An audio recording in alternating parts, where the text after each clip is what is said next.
Regarnos el maestro Marcos Gutiérrez, delegado titular aquí de la delegación en Quintana Roo.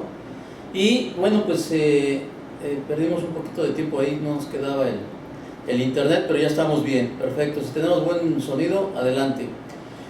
Maestro, antes que nada, muchas gracias por recibirnos el día de hoy. No, gracias, al contrario, estamos nosotros contentos de poder esa plática y sobre todo que los usuarios puedan conocer los servicios de la Procuraduría.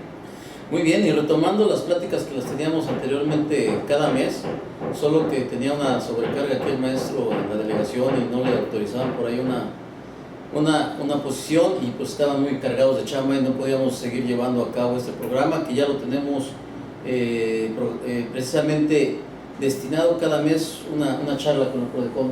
Correcto, así es. Estimado maestro. Muy bien.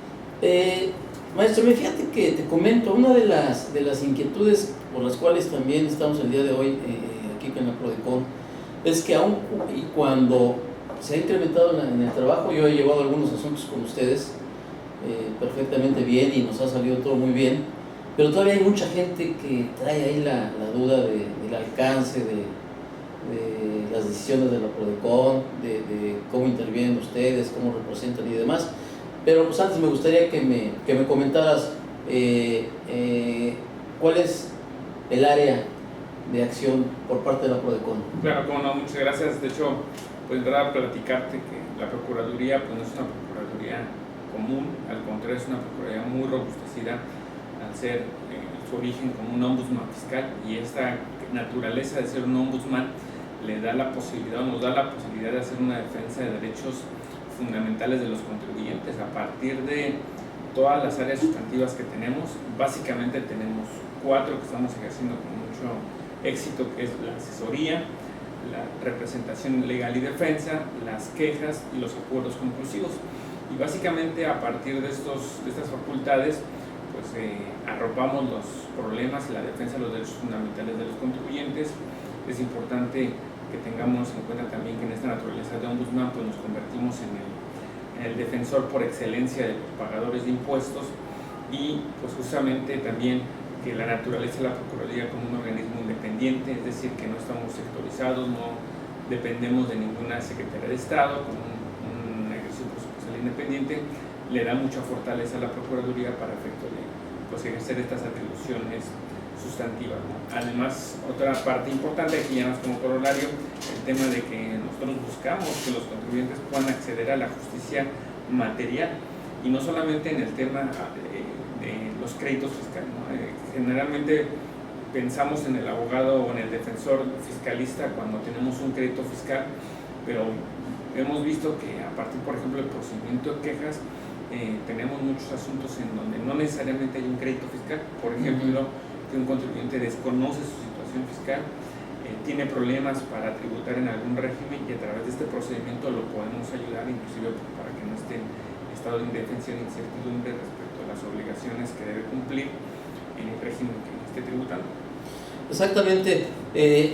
Esto viene a colación, y también todos los temas que vamos a tratar de tocar el día de hoy con el maestro es referente a muchas dudas que nos han pasado por ahí gente de Playa del Carmen, de Chetumal, de Tulum, que es por donde andamos ahí movidos viendo algunos cursos, y andamos haciendo algunas acciones en conjunto con la PRODECON también, programando algunos trabajos precisamente de dar algunas pláticas referente a cómo se puede defender la gente en el aspecto fiscal y legal. Y también muchos preguntan, oye, es que las decisiones que hace o que determinan en su momento la PRODECON no son vinculativas, no obligan a la autoridad. Ok, en este caso fíjate que en el tema propiamente de la recomendación, si bien es cierto, en un procedimiento que recordemos que las recomendaciones se dan en el seno de los procedimientos de queja, en donde de entrada es un procedimiento de investigación, identificamos alguna ilegalidad de parte de la autoridad, y en caso de que esa no corrija su actuar, entonces tenemos como última instancia el tema de la recomendación. Y si bien es cierto, no es vinculativa, es decir, no obligan propiamente a las autoridades, sí es un gran paso, porque además a partir de esta recomendación pues se desprenden diversos beneficios o diversos puntos que son en pro del contribuyente. El primero pues es que se abona a la certidumbre, a la claridad en cuanto a esta situación de una violación de los derechos fundamentales, ¿no? Antes de las recomendaciones sabíamos de muchos casos en donde había violaciones, pero no había manera de quedar patentes, ¿no?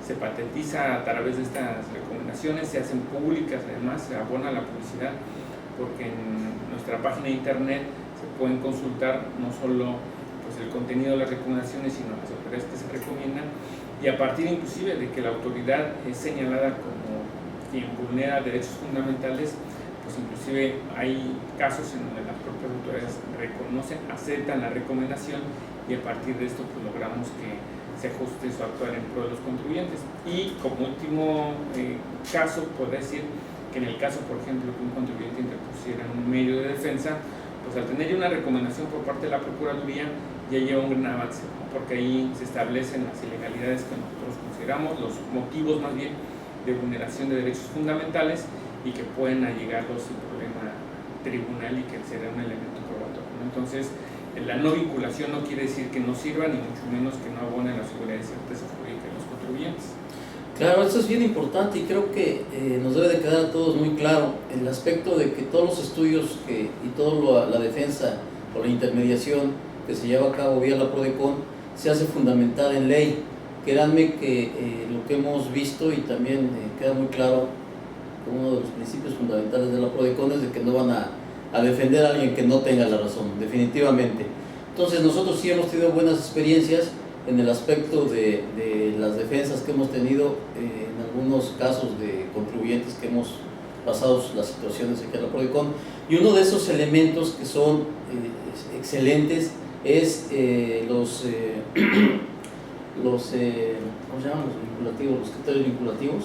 Ok, los criterios que se dan a conocer. De hecho, también aprovechar la oportunidad para comentarles a las personas que nos están viendo de aquel lado, que la Procuraduría acaba de poner ya a disposición en ambos dispositivos, en plataformas Android y iOS, nuestra aplicación. Y es una aplicación muy interesante porque ahí justamente los contribuyentes tienen a la mano la posibilidad de poder pues, analizar, poder ver no solamente nuestras recomendaciones, sino también, por ejemplo, un boletín que se emite mensualmente en donde se establecen los logros de la Procuraduría, que concretamente se llama PRODECONtigo, y ahí es justamente en donde la Procuraduría va dando a conocer, es otra área en donde se dan a conocer pues, los avances y los logros, ¿no? También se dan a conocer, tanto en esta aplicación que es de adquisición gratuita, en nuestra página, por ejemplo, el tema de los resultados de los análisis sistémicos, que es también en un área de excelente oportunidad, en donde recordemos que estos análisis se hacen con el fin de advertir algún problema en el sistema tributario. Y el año pasado tuvimos análisis muy trascendentes, por ejemplo, el tema de la devolución de IVA, hay un tema todavía, lo relativo a la suspensión de personas morales. Tenemos un análisis sistémico vinculado con la expedición del CFDI respecto de los días o en qué momento se debe de emitir. Entonces, toda esta información que se va generando pues, continuamente a través del ejercicio de las facultades de la Procuraduría, les comentaba, puede ser consultada en nuestra aplicación o bien pues, en nuestra página. Sí, y referente a esos temas que está platicando el maestro, déjenme comentarles que sí ha habido buenas experiencias respecto a algunos de los procedimientos que tenemos más problemas con la autoridad, es precisamente la devolución del IVA. Y ahí detectaron ustedes, hicieron algunos análisis sistémicos de cuáles eran las características del proceder de la autoridad para retrasar este tipo de devoluciones. Así es, inclusive ahí se pudieron identificar algunas pues, malas prácticas que realiza la autoridad en este tema, y con base en eso pues, nuestras atribuciones fueron mejor orientadas en beneficio de los contribuyentes. Aquí comentarles que en la delegación, por ejemplo, hemos obtenido que la autoridad omita o realice requerimientos que no tienen sentido. Por ahí, por ejemplo, hablando de las devoluciones de personas físicas, que son tal vez un poco más sencillas, tuvimos el caso de contribuyentes a los que le estaban pidiendo prácticamente contabilidad. Entonces les aclaramos a la autoridad en el sentido de que las personas físicas no están obligadas, y en consecuencia empezamos a desahogar los requerimientos en ese sentido, y pues las devoluciones empezaron a fluir, ¿no? Entonces sí es bien importante que ante una situación de esa naturaleza no duden en acudir a los servicios de la Procuraduría recuerden que son gratuitos, y en la medida que hemos identificado, que se van identificando los problemas, es como se pueden realizar ya sean análisis sistémicos, el análisis de algunos casos o inclusive de malas prácticas de la autoridad. A ver, aquí Pablo Ricardo de Veracruz nos comenta: los criterios no vinculativos del anexo 3 por parte del SAT no son obligatorios. Claro, aquí recordemos que los criterios del SAT son totalmente diferentes a los que emite la Procuraduría, en el sentido de que nuestros criterios, las publicaciones que emitimos, pues van sustentadas con el análisis respecto de una vulneración fundamental o una vulneración a un derecho fundamental. Y esto es muy importante porque los criterios normativos del SAT vienen a ser orientadores para ellos. Sin embargo, nosotros hacemos una publicación respecto de qué manera una actuación de la autoridad fiscal, dígase SAT, el IMSS, Infonavit, las haciendas locales, afectan un derecho fundamental de los contribuyentes. Y es ahí la gran diferencia, ¿no? Recuerden que cuando ustedes analicen algún estudio que nosotros emitimos, dependiendo de la naturaleza, pues inclusive van a poder encontrar aspectos doctrinales, aspectos de jurisprudencia. Nuestra consulta especializada, que es todos los servicios que prestamos, justamente consiste en eso, en un dictamen en donde, con base en doctrina, en jurisprudencia, en criterios pues, de última generación, se les da a conocer al contribuyente el resultado relativo a una interpretación o relativo a alguna pregunta especializada que nos formule. Exactamente. Y también Pablo Ricardo de Veracruz nos comenta, dice: se supone que la resolución miscelánea fiscal y sus anexos solo crean derechos cuando se publican en el Diario Oficial de la Federación. Pues se supone que sí es, ¿no? Sí, de hecho ahí hay que tener cuidado, porque sí hay un criterio jurisprudencial que requiere eso, ¿no? Que inclusive puede generar algunas cargas. Por eso es bien importante que ante cualquier vulneración que consideren los contribuyentes, en el sentido de que se está afectando los derechos fundamentales, no duden, no reparen en acercarse ante la Procuraduría, porque hemos encontrado que a partir justamente de que se empiezan a denunciar estas actuaciones de la autoridad, pues hemos podido intervenir, les decía, no solo para combatir ilegalidades, sino inclusive malas prácticas, ¿no?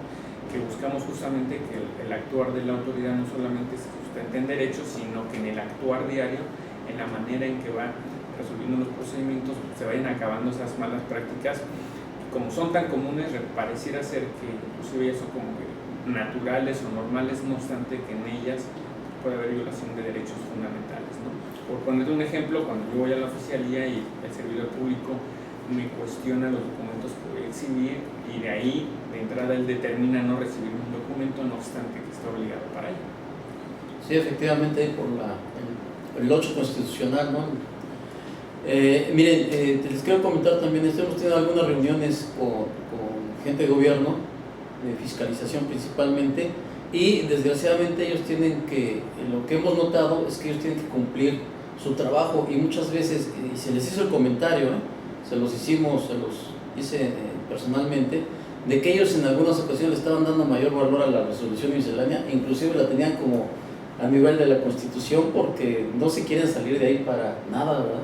Claro, aquí la parte importante es que, por ejemplo, a partir del ejercicio de nuestras facultades, si en un procedimiento de queja de manera paralela se puede interponer un medio de defensa. Recuerden que la queja es un procedimiento no jurisdiccional, pero sí es de salvaguarda de derechos. Y si en algún momento fuese necesario el pronunciamiento del tribunal respecto del alcance, la vinculación o alguna disposición, inclusive a nivel de regla, pues estamos ahí para impugnarlos. De hecho, te comento que estamos interponiendo juicios de nulidad en contra de la retención que se les hace a las personas de la tercera edad cuando retiran sus fondos de la Afore. Y esto es una cuestión muy interesante, porque justamente lo que estamos combatiendo ahí es una regla. Recordemos que a partir de la regla que emite el Ejecutivo Federal, determina que estos ingresos que reciben estas personas se deben de considerar como de los otros ingresos, y en consecuencia se les hace una retención del 20%. No obstante, nosotros creemos que esa retención pues, afecta varios derechos fundamentales, concretamente el de la seguridad social, porque se entiende que esa seguridad o este ahorro que se genera durante la vida laboral pues está vinculada justamente para sustituir los ingresos que en mi vejez ya no puedo obtener. Claro. Y que en consecuencia me hagan una retención del 20% se nos hace excesiva. Hemos estado ya ganando diversos juicios de nulidad en la República, en donde justamente los magistrados están dejando de aplicar esta regla por el tema del control difuso de la convencionalidad, y en consecuencia los contribuyentes están teniendo pues, un saldo a favor, o bien que están tributando con una carga fiscal mucho menor, y que es justamente este tema que te decía, ¿no? Al principio pareciera ser que no solo la defensa fiscal implica un crédito fiscal, sino en este caso de sus contribuyentes, muchos de ellos que ya recibieron su dinero, que ni siquiera sabían que podían acceder a este medio a través de los servicios de la Procuraduría, les hemos estado llevando pues, a una forma de tributar justa, que es lo que pretende la Procuraduría. Sí, otro de los temas bien importantes, digo, hay infinidad de temas que están muy interesantes y hemos tenido en la práctica, los hemos visto con ustedes, pero el que me pareció muy interesante también, porque ahí pasamos uno, es la interposición del amparo en contra del tope de las deducciones de las personas físicas. Así de hecho, fíjate que este tema es muy interesante. Ya a nivel nacional se presentaron 967 amparos en este tema, y pues justamente buscamos, de hecho la Procuraduría en nuestra página pusimos a disposición de todos los usuarios los argumentos que están haciendo valer, porque consideramos que también en este caso es una cuestión regresiva.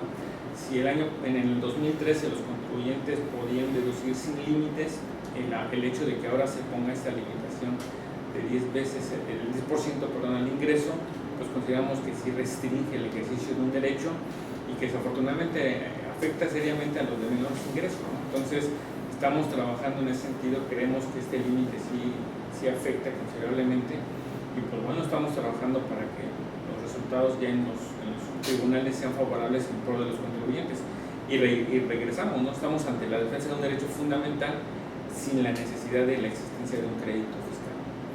A ver, aquí, Daniel de Sonora, ¿se puede acudir a la Prodecon si a la fecha no he recibido respuesta de la devolución de saldos a favor producto de la declaración anual del 2014, asalariados, la cual se presentó en tiempo y forma? Claro, por supuesto, están en un momento perfecto para poder acudir a las instalaciones.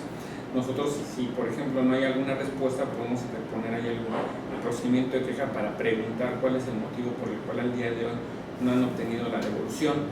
Si hubiese alguna inconsistencia, también les podemos ayudar con la presentación de la solicitud de devolución a través de la vía adecuada. Entonces, por supuesto que una vez que ha pasado ya, pues en este caso si presentamos la declaración el 30 de abril y al día de hoy, pues es evidente que llegue un plazo excedido y que la autoridad nos haga respuesta, es correcto. La vía es acudir a la delegación más cercana, pero además también tengan en cuenta que nuestra competencia es prorrogable, también que es decir, yo puedo recibir, si ustedes por cuestión de conveniencia quisieran que en Quintana Roo les apoyáramos por motivo de un acto de autoridad de cualquier otra parte del país, los podemos apoyar. De igual forma, recuerden que nuestros servicios pueden ser accesibles a través del correo electrónico, pueden hacer una llamada telefónica y a partir de ahí también pueden levantar los servicios, que es otra de las naturalezas que hacer un procedimiento de ombudsman no solamente son gratuitos, sino que también se vuelven accesibles, muy ciudadanos. Entonces, con que nos digitalicen el escrito de queja, que es un escrito muy sencillo donde solamente se vierten hechos, nos envíen los documentos digitalizados y la manifestación de que por cuestión de la distancia no pueden acudir a firmar autógrafamente, pero que la firma es de ellos, sin ningún problema podemos darle trámite y darle seguimiento. La comunicación se vuelve muy ágil porque la admisión, todo el trámite se los vamos notificando también por correo electrónico, y pues eso facilita mucho las cosas en pro de los contribuyentes, sobre todo pues lo hace barato, ¿no? Sí, por supuesto. Y te ahorra pues la lata de estar trasladándote a las ciudades, sobre todo si nuestros amigos, por ejemplo, están lejos de una delegación, pues con el correo electrónico es una herramienta extraordinaria. De hecho, el correo electrónico es la segunda vía de canal de entrada que tenemos de prestación de servicios, en este caso aquí en Quintana Roo. Pues ahí está, Daniel, puedes acudir a la Prodecon vía internet para que te asesoren y te apoyen con estos puntos, porque la otra ahí es que ahí la autoridad pues la tiene muy facilito, es de que pues, te vas a esperar 90 días a que se presuma la negativa ficta y luego ya tendrías que, ¿no? Y es una pérdida de tiempo terrible. Y nada más volviendo un poquito al tema del amparo en contra del tope de las deducciones, sí me tocó el caso, y lo que comentas es muy cierto, de que es muy humano y es muy justo. Imagínate, a esa edad, pues la gente es cuando está más susceptible de adquirir una enfermedad fuerte. Y me tocó un cliente que hizo un gasto tremendo porque tuvo un problema ahí de salud muy fuerte. Entonces casi se gasta todo el dinero de su pensión, casi se gasta. Luego a eso añádale, pues va a salir poniendo. Claro. Entonces yo creo que sí ahí la autoridad como que se le fueron. Sí, de hecho ahí dentro de los argumentos que justamente hacemos valer en el amparo, pues es que con este límite se crea una base tributaria ficticia, porque no es que al poder solamente deducir un 10% de mi ingreso, pues me queda algo irreal. Estoy gastando, por decir algo, si tengo un ingreso por 500,000 pesos y gasté 150,000 pesos, en términos reales debería tributar sobre 350, pero como solo me permiten deducir 50, me obligan a contribuir sobre 450,000, creándome justamente pues una riqueza que no tuve, ¿no? Y en efecto lastima mucho a los contribuyentes de menores ingresos.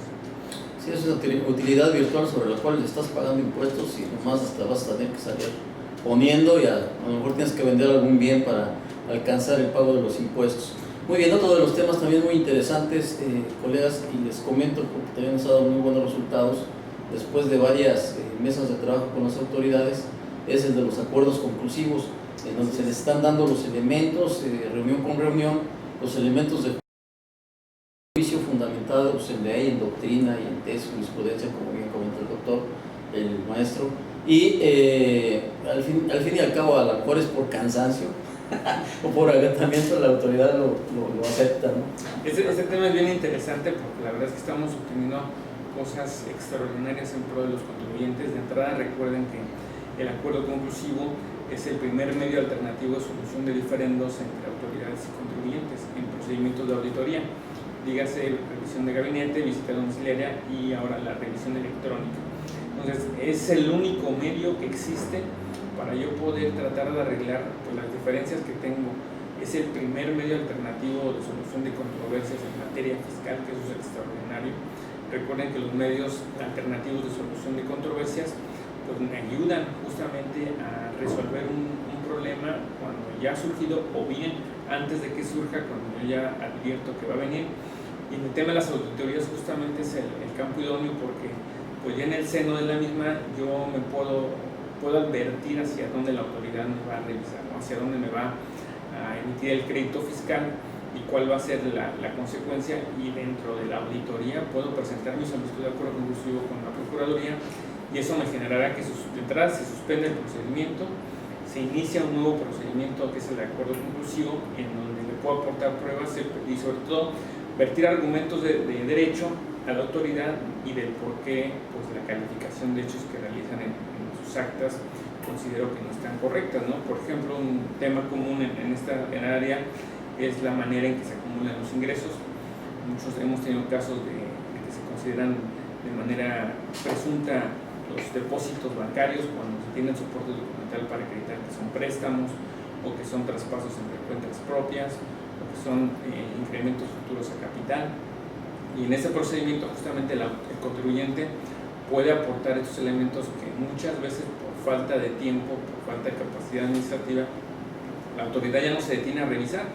Y por ponerte un ejemplo, tuvimos el caso de un contribuyente con una presuntiva de más de 50 millones de pesos, ingresos presuntos, viene el acuerdo conclusivo y aportó los elementos de prueba, los contratos, las facturas, a través de los cuales pudo demostrar pues, el origen de estos ingresos y quedaron desvirtuados prácticamente el 98% de los ingresos y terminó pagando un crédito fiscal muy, muy pequeño, ¿no? Entonces, también la ventaja del acuerdo conclusivo, que es un procedimiento que se rige bajo los principios de flexibilidad, de celeridad, que eso hace que el procedimiento sea muy amigable, que sea muy en pro de la regularización de la situación fiscal de los contribuyentes, porque no se hacen requerimientos rígidos o duros, ¿no? Como en los juicios.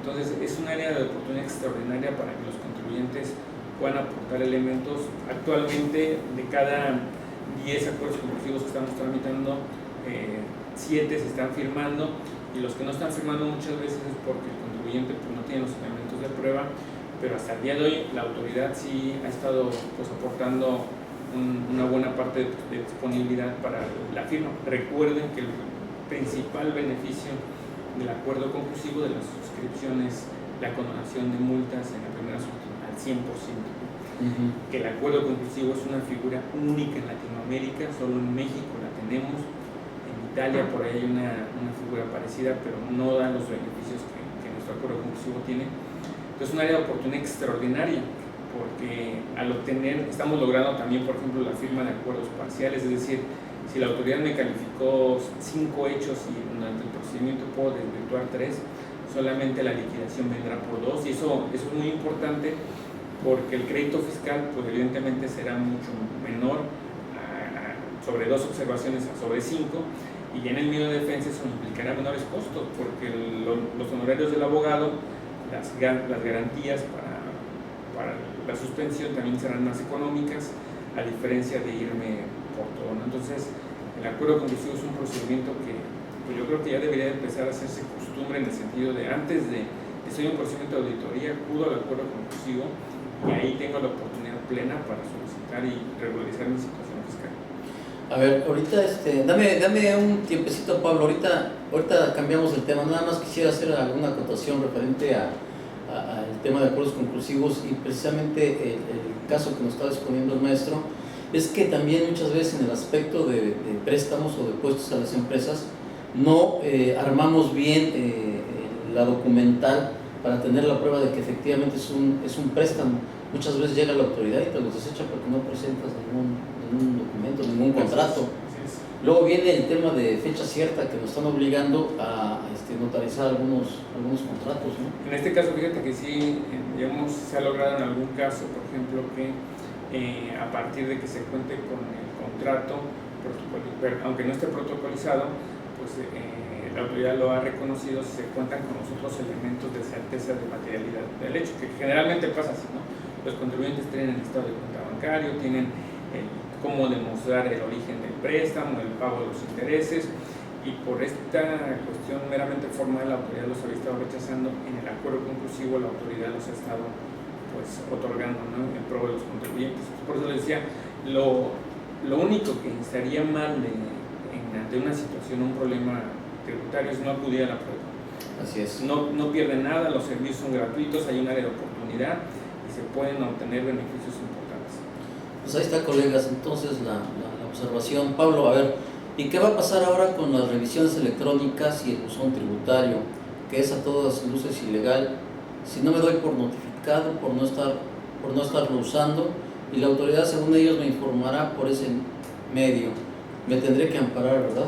Es un tema muy importante. De hecho, también comentarles que en esa área la Procuraduría estuvo apoyando a los contribuyentes para la interposición de medios de defensa, no solo concretamente la cuestión de la contabilidad electrónica. Es importante que estemos al pendiente con el uso de esta herramienta del buzón tributario, porque si en su ejercicio ustedes consideran que hay una violación de derechos fundamentales, no duden en venir con nosotros.